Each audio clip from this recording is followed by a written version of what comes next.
기업 경영 승계를 어떻게 할 것인가? 기업 승계는 기업의 운명을 좌우할 수도 있습니다.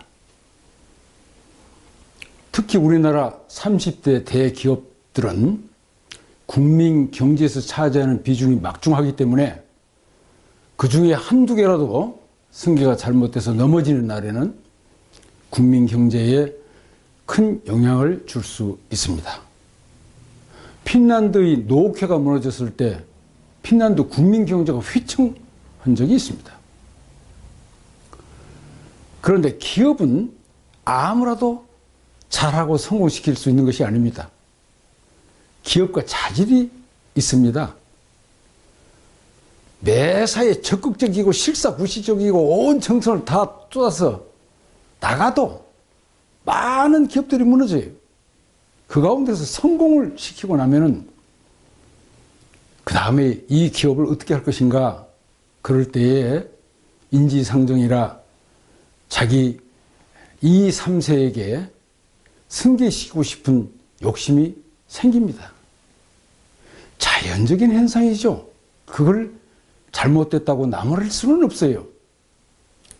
문제는 기업 승계를 자기 2, 3세에게 하려고 할 때에 한번 생각해 보십시오.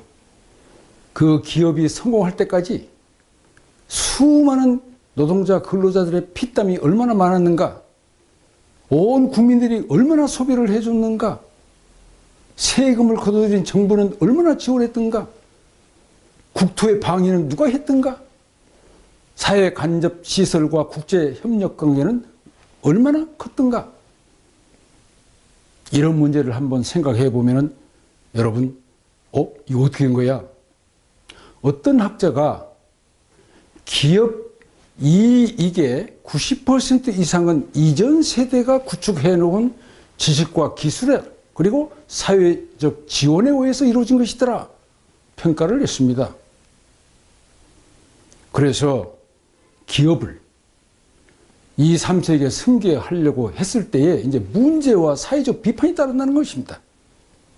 첫 번째 문제는 기업을 2, 3세에 승계할 때에 기업이 살아남아서 지속 가능할 수 있는 확률이 별로 많지 않습니다. 왜냐하면 2세, 3세는 차항급주처럼 그런 숱한 고생과 경험과 노력을 하지 않았다는 것입니다. 부잣집에서 태어났으니까요. 그래서 기업 또는 국가도 계속 지속 발전할 수 있는 것은 4세대쯤 가면 몰락하더라. 1세는 잘하죠. 2세는 그런대로 또 부모로부터 배웠으니까. 그렇지만 3세쯤 가면은 대부분 기울더라 하는 것이 이분 할둔의 4세대 순환론입니다.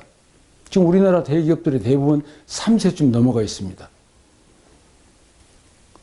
그래서 기업 수명이 그렇게 많지 않다는 것. 두 번째 문제는 2세, 3세로 넘어갔을 때 기업의 생산성을 극대화시키기가 어렵다는 겁니다. 이제 많은 기업들에서 보면은 2세, 3세가 갑질을 많이 해요. 직원들을 그냥 후려쳐요. 그러면 직원들이 사기가 떨어지고 생산성이 떨어져요.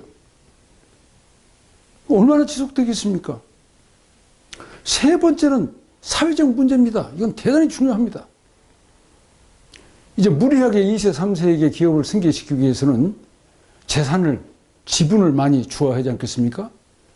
그러면 이제 차명교제라든가 내부 거래, 일가 몰아주기를 통해서 부당하게 수천억, 몇 조를 넘겨줬을 때에 이 근로자들, 비정규직들, 같은 나이 또래의 근로자들의 입장에서 보면은 이건 어떻게 된 거냐? 이건 좌절감을 안겨준다고 해요. 더욱이 빈부격차와 양극화가 심해지면은 사회주의 혁명의 온상이 됩니다. 이게 유럽 자본주의 산업사회가 몇백 년 동안 경험해온 결과입니다. 대단히 무섭습니다. 그래서 반기업 정서가 일어나는 것이죠. 네 번째는 이제 문명이 바뀝니다. 자본주의 산업사회가 가고 새로운 문명 기창주의 한범사회가 도도히 지금 다가오고 있는데 이제 18년 조금 넘었어요. 근데 이게 이제 기업들이 무한경제 시대가 온 겁니다. 국경이 없어졌어요. 그런데 재밌는 것은 포춘지가 집계한 500대 기업의 평균 수명이 불과 7년이더라는 겁니다. S&P가 모은 500대 기업의 평균 수명은 12년. 여러분, 세계적 기업, 500대 기업이 평균 수명이 7년에서 12년 정도라면 대한민국의 대기업이나 대한민국 기업들의 수명은 어느 정도라고 여러분 예측 생각할 수 있겠습니까? 놀라운 대목이에요. 옛날 농경시대 때나 산업사회 초기에 왔던 관행으로 생각하면 큰일 납니다. 착각입니다. 자, 그러면은 어떤 방법으로 승계를 해갈 것이냐, 어떻게 기업을 그러면 지속 가능하게 이끌어갈 것이냐, 세 가지 방법이 있는 것 같아요. 한 가지 방법은 지금 세계적인 10대 기업들이 어떻게 기업을 승계해 가는가 하는 그 과정, 패턴을 한번 유심히 보십시오. 빌 게이츠의 마이크로소프트, 구글, 워렌 버핏이라든가 심지어 일본의 손정희까지도 이 기업을 계속 지속 발전시켜야지 만일 망하면은 자기가 가지고 있는 지분, 주식, 가치가 사라지지 않겠습니까? 그러니까 뭐 이건 2세, 3세에 넘겨주는 생각 자체를 못해요. 그 분야의 최고의 CEO를 엄선해서 맡깁니다. 여러분, 구글의 CEO가 누굽니까? 인도에서 홀몸으로 날아온 40대 중반입니다. 손정희 CEO도 인도 사람이에요. 놀랍잖아요. 그래서 그 지금 앞선 세계적인 기업들의 승계 패턴을 한번 연구해 보시라. 두 번째는 만약 그래도 내가 어떻게 이룬 기업인데 내 2세, 3세에게 승계를 시켜야지 한다면은 독일과 유럽의 강소기업의 승계 방법을 한번 따라 보십시오. 특히 독일에서는 강소기업 승계를 할 때에 그 2세, 3세에게 강력한 훈련을 시켜요. 우선 경영학에 석사 이상 학위를 시킵니다. 그리고 회사 안에 기술과 각 과정의 업무를 다 파악을 시킨 다음에 다른 회사로 보내서 4년, 5년 동안 실적을 쌓도록 해서 그걸 평가합니다. 마지막에는 CEO 시험까지 치릅니다. 왜냐하면 단순한 승계가 아니라 기업을 계속 살리면서 지속 가능해야 되기 때문에 그렇습니다. 세 번째 방법은 빌 게이츠나 구글이나 또는 워렌 버핏 같이 기업 자체는 시스템에 의해서 승계가 되도록 하고 자기는 그 지분, 재산을 가지고 사회활동이나 다른 좋은 의미 있는 그런 일을 하면서 살아가는 것입니다. 우리나라에서도 이런 예가 있어요. 유한양의 유일한 박사는 100여 년 전에 창업해가지고 자기 자식들한테 승계시키지 않았어요. 그냥 겨우 먹고 살 조그만 땅덩어리 조금씩 주고 말았습니다. 그리고 이제 회사 스스로가 승계되어 가도록 시스템을 만들어 놓고 나왔는데 그 자녀들도 아버지의 정신을 본받아서 그 재산을 다 회사, 사회에 환원시켜서 존경을 받고 있습니다. 근래에는 이종환 관정재단의 이사장은 재산의 95%를 장학재단에 기부했습니다. 그리고 최근에는 카카오 창업주, 우한 형제들의 창업주들은 내 재산의 절반 이상을 사회에 환원하겠다고 선언하고 나오고 있습니다. 좋은 사례들 아닙니까?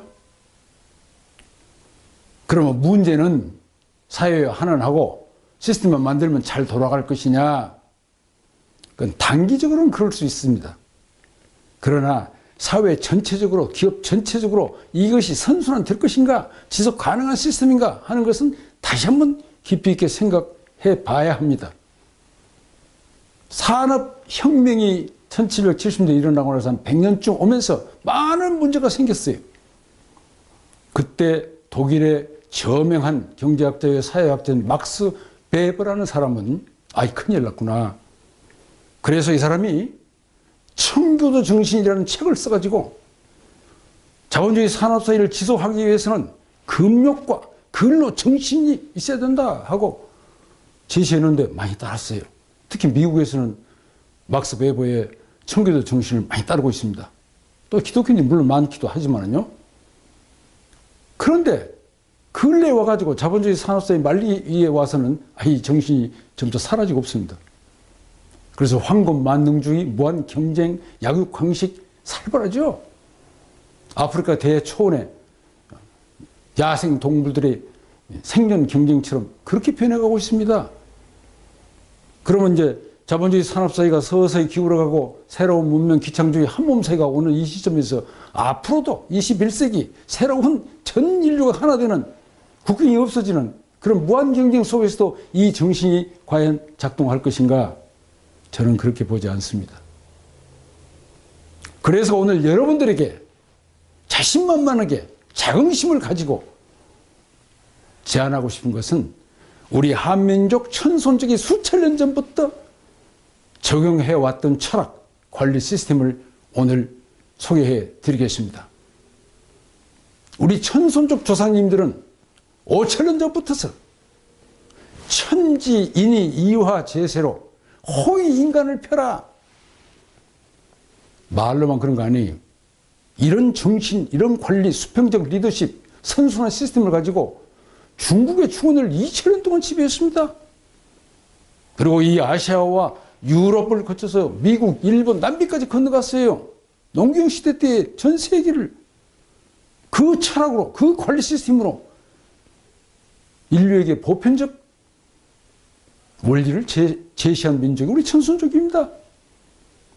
이제 산업시대에 와가지고 지난 한 300여 년 동안 막스 베버의 청교도 정신이 지배했지만은 그러면 앞으로 이제 21세기 전 인류가 한 몸이 돼가는 이 새로운 시대에 과연 기업 승계와 경영을 어떻게 할 것인가? 저는 과감하게 자신있게 제시합니다. 우리 천손적의 철학, 관리 시스템인 천지인이 이와 제세로 호의 인간을 펴자는 것이죠. 여러분 너무 쾌쾌 먹은 얘기같이 들립니까? 그런데 놀라운 것은요. 우리 한민족 천손족 안에 100년 동안에 쌓아온 기업이 있다는 사실입니다.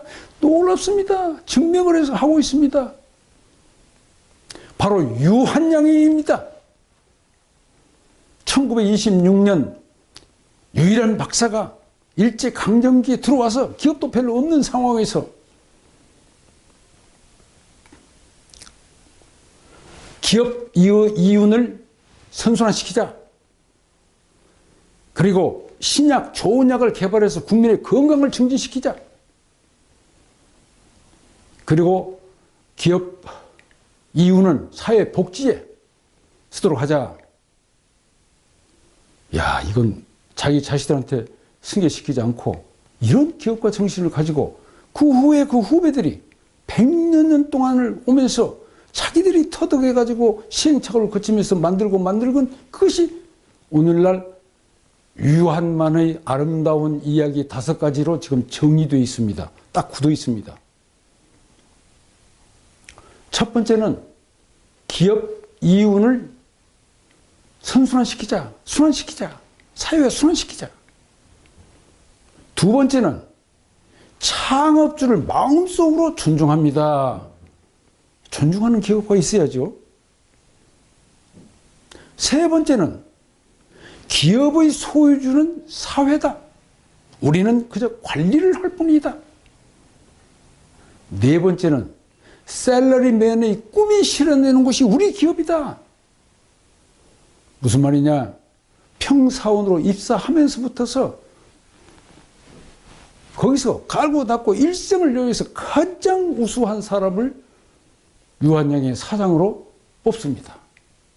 그러니까 모든 사원들이 들어와서부터 야, 나도 잘만 하면은 능력을 발휘하면은 내가 사장이 될 수 있다. 그럼 모든 직원들이 열심히 일하는 겁니다. 꿈을 실현할 수 있어요. 다섯 번째는 노사관계가 없습니다. 구태여 말한다면 노노관계 아니요. 그냥 직원들 모두가 주인이고 공동 운명체를 가지고 있다. 그래서 창업 이래 지난 100여 동안 노사분기가 한 번도 없었답니다. 여러분 세상에 이제 동서양을 통해서 이런 일이 있을 수 있겠습니까? 이거야말로 우리 천선족 DNA를 받은 한민족이 만들어낸 새로운 21세기 기업 경영, 기업 승계의 모델이 아니고 무엇이겠습니까? 저는 정말 천선족의 후손임을 굉장히 자랑스럽게 생각하고 있고 가슴이 뿌듯합니다. 그러므로 세계 어떤 나라도 어떤 학자도 어떤 사람도 21세기 새로운 기업 경영과 경영 승계와 관리를 방법을 제시한 사람도 없고 제시할 수도 없습니다. 천손족이 수천 년 동안 익혀왔던 이 천지인이 이화제세로 홍익인간을 펴는 그런 관리 시스템, 그런 기업 경영 승계를 가지고 간다면 우리 한민족뿐만이 아니라 전 세계 인류에게 기업이 가야 할 길, 기업의 관리 방법, 기업의 승계 방법까지 다 제시함으로써 인류의 세계 평화와 인류의 번영을 가져올 수 있는 그런 시스템, 그런 모델, 그런 철학을 제시할 수 있다. 정말 기쁘지 않습니까? 행복하지 않습니까? 자랑스럽지 않습니까? 우리는 그런 민족입니다. 자신감을 가지고 우리 기업들도 이런 승계 법칙을 따라가면서 철학을 따라가면서 모두가 행복한, 모두가 자랑스러워하는, 노사가 갈등이 없는 평화로운 기업 국민 경제를 이루어 나갑시다. 가능합니다. 우리 민족은 해낼 수 있습니다. 그런 능력을 가지고 있습니다. 우리 모두 함께 꿈과 희망을 가지고 사회 변동에 대한 통찰력, 이거야말로 얼마나 많은 통찰력을 가지면 되겠습니까? 역사까지 다 살펴야 하죠. 문제 해결 능력, 항시 제가 말씀드립니다만 정답이 있어요. 우리 국민, 우리 민족, 세계 인류를 신바람나게 할 수 있는 능력으로 새로운 대한민국의 위대한 시대, 새로운 한민족의 위대한 시대, 새로운 세계 중심국의 위대한 시대, 새로운 기업 승계 방법으로 경제 대국의 위대한 시대를 열어갑시다.